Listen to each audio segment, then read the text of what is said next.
আপনি যদি একেবারে কম পুঁজিতে একটা বিজনেস রান করতে চান, তাহলে এই 10টি বিজনেস আইডিয়া হতে পারে আপনার জন্য একেবারে পারফেক্ট, যা আপনি ঘরে বসে কোনো প্রকার দোকান ছাড়া, বিশাল সেটআপ ছাড়া আপনি এই বিজনেসগুলো করতে পারবেন। 1 নম্বর হতে পারে কাস্টম গিফট বক্স। অর্থাৎ আপনি যদি এমন কোনো জায়গায় ঢাকার বা আশেপাশে বসবাস করেন, সেই অঞ্চলে কিন্তু অনেক বক্সের আইটেম পাওয়া যায়। সেখান থেকে যদি আপনি অনলাইনে যারা বিজনেস করে বিভিন্ন ফিজিক্যাল প্রোডাক্টগুলো নিয়ে, এই প্রোডাক্টগুলোর প্যাকেজিংয়ের জন্য কিন্তু একটা বক্স লাগে। সেই বক্স হতে পারে অথবা কোনো গিফট আইটেমের বক্স হতে পারে। অনলাইনে আপনি প্রচার প্রসারণা চালালেন, যেহেতু আপনার পার্শ্ববর্তী এলাকায়, আমি ধরে নিচ্ছি যদি আপনার পার্শ্ববর্তী এলাকায় বা আশেপাশে এরকম বক্স তৈরির কারখানা থাকে, তাহলে তাদের সাথে কথা বলে রাখবেন এবং আপনি শুধু অনলাইনে প্রচার করবেন।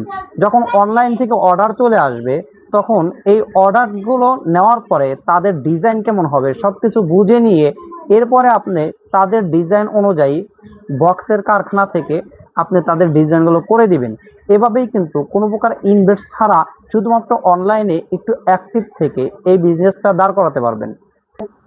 দ্বিতীয় নম্বর, যদি আপনি এমন কোনো জেলায় বসবাস করেন যেই জেলায় হলুদ, মরিচ এই টাইপের জিনিস আবাদ হয়, চাষাবাদ হয়, তাহলে আপনি মশলা আইটেম নিয়ে কিন্তু বিজনেস করতেই পারেন অথবা অর্গানিক প্রোডাক্ট নিয়েও কাজ করতে পারেন। বিশেষ করে সুন্দরবন অঞ্চলের মানুষগুলো অথবা সাতক্ষীরা এই সাইটে কিন্তু বিভিন্ন সময় বিভিন্ন প্রকারের মধু ওখানে চাষিরা উৎপাদন করে এবং সরিষার সিজনে সারা বাংলাদেশেই কিন্তু অ্যাভেলেবল মধু পাওয়া যায়। সুতরাং আপনি চাইলে অনলাইন ভিত্তিক অল্প পরিসরে মধু দিয়েও একটা বিশাল বিজনেস দাঁড় করাতে পারেন। মজার বিষয় হলো, আমার কিন্তু সর্বপ্রথম মাত্র 7 কেজি মধু দিয়ে মধুর বিজনেস শুরু হয়েছিল। আলহামদুলিল্লাহ এখন পাইকারিতে সারা বাংলাদেশে 3000 আলেম ওলামাকে সেলার সিস্টেমে সাপোর্ট দিয়ে যাচ্ছি। যে আপনিও কিন্তু সর্বপ্রথম মাত্র 4-5 লিটার মধু দিয়েও আপনার বিজনেসের যাত্রা শুরু করতে পারেন। 3 নম্বরে একটা বিজনেস আইডিয়া দিচ্ছি, এটা হলো হোম ডেকর। অর্থাৎ ঘরের যে আসবাবপত্রগুলো লাগে, এই যে টেবিল, এরপরে যেখানে বসে আছি ছোট্ট একটা চেয়ার অথবা কোনো একটা বক্স বা আসবাবপত্র যা কিছু আছে আপনার এলাকায় বা আপনি যেখানে বসবাস করেন, এই টাইপের জিনিস যদি আপনার এলাকায় থেকে থাকে যেটা একটু ইউনিক হয়, অর্থাৎ সব জায়গায় পাওয়া যায় না, হতে পারে সেটা বাঁশের ল্যাম্প হতে পারে, বাঁশের কুটির শিল্প হতে পারে, ইত্যাদি ইত্যাদি, তাহলে এই প্রোডাক্টগুলোই কিন্তু আপনার জন্য একটা উইনিং প্রোডাক্ট হতে পারে। সুতরাং এই প্রোডাক্ট নিয়ে বিজনেস শুরু করেন, এরপরে আস্তে আস্তে এটার সেল বৃদ্ধি পেতে থাকবে। অনলাইনে প্রচারণা চালান এবং নিজেকে মানুষের সামনে পরিচিত করতে থাকেন যে আপনার কাছে এই প্রোডাক্টগুলো পাওয়া যায়। 4 নম্বর বিজনেস আইডিয়া একেবারে স্বল্প পুঁজি দিয়ে শুরু করতে পারবেন, এটা হলো কিচেন গ্যাজেট সমূহ। এই যে রান্নাঘরে কত কিছু লাগে, ছোটখাটো বা অনেক কিছু কোনো কোনো জায়গায় পাওয়া যায় না, এখন চায়না থেকে অনেক কিন্তু রান্নার জন্য অনেক কিছুই কিন্তু ইম্পোর্ট হয়। অথবা আপনার এলাকায় যদি এরকম কোনো পাইকারি জায়গা থাকে যেখান থেকে রান্না করার জন্য বা কিচেনের জন্য এই ছোটখাটো জিনিসগুলা, ব্যবহারিক জিনিসগুলা পাওয়া যায় যেটা ইউনিক, অন্য কোথাও পাওয়া যায় না, এইগুলোই হতে পারে আপনার জন্য উইনিং প্রোডাক্ট এবং এটা একেবারে কম পুঁজিতে কিন্তু শুরু করতে পারবেন। 5 নম্বর হলো পেট প্রোডাক্ট সমূহ। অর্থাৎ কুকুর বিড়ালের খাবার, এটা কিন্তু শহর অঞ্চলে বিশাল একটা মার্কেট দখল করে রয়েছে। কারণ শহরে ছোট্ট একটা বিড়ালের বাচ্চা ক্রয় করে কয়েক হাজার টাকা দিয়ে। আর যদি বিশ্বাস না হয় তাহলে জেবুর কথা হয়তো আপনাদের মনে আছে। তো এরকম জেবু কিন্তু বাংলাদেশে অর্থাৎ ঢাকার বুকে অসংখ্য জেবু রয়েছে।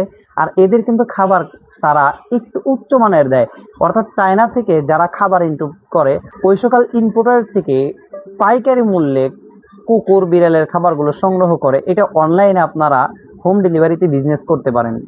6 নম্বরে হলো গার্ডেনিং প্রোডাক্ট। এই প্রোডাক্টটা বর্তমান অসংখ্য মানুষ বিজনেস করতেছে এবং প্রত্যেকেই আলহামদুলিল্লাহ বিজনেসে সফল। অর্থাৎ একটা বাগানের জন্য যা কিছু লাগে, অনেক কিছুই লাগে।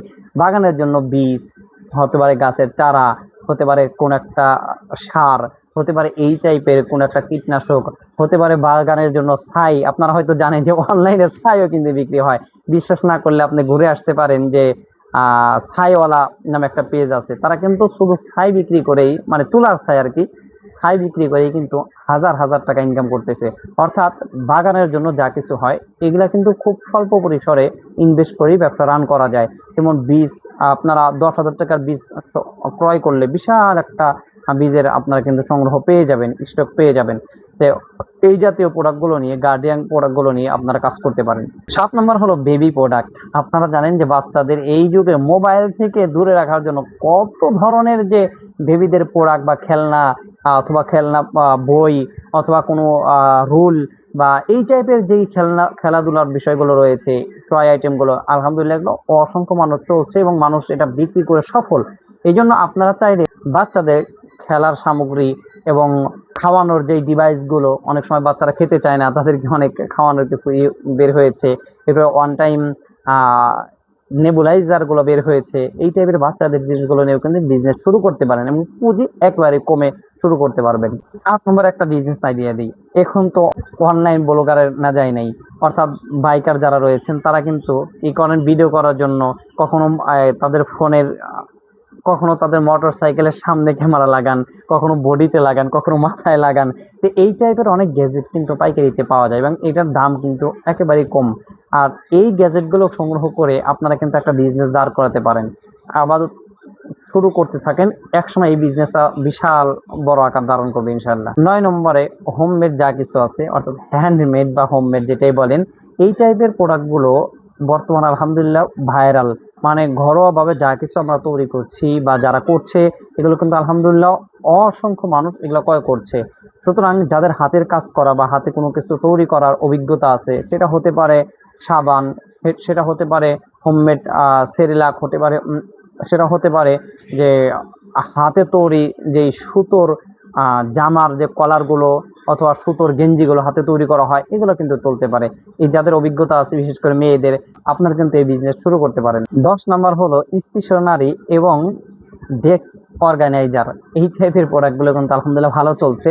এটা বলা হয় ওই সকল প্রোডাক্টকে যেগুলো মূলত যেমন নোটবুক, প্ল্যানার, পেন, ডেস্ক, এই টাইপের জিনিসপাতি যদি সংগ্রহ করা থাকে আপনার আশেপাশে, আপনারা সংগ্রহ করতে পারেন।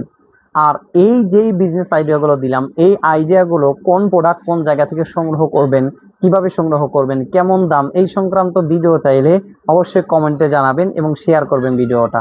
ইনশাল্লাহ পরবর্তী ভিডিও আপনার কমেন্ট অনুযায়ী নিয়ে আসা হবে ইনশাল্লাহ। ভালো লাগলে business growth foundation YouTube channel এবং বিজনেস গ্রোথ ফাউন্ডেশন ফেসবুক পেজের সাথে থাকবেন। আসসালামু আলাইকুম রহমতুল্লাহ।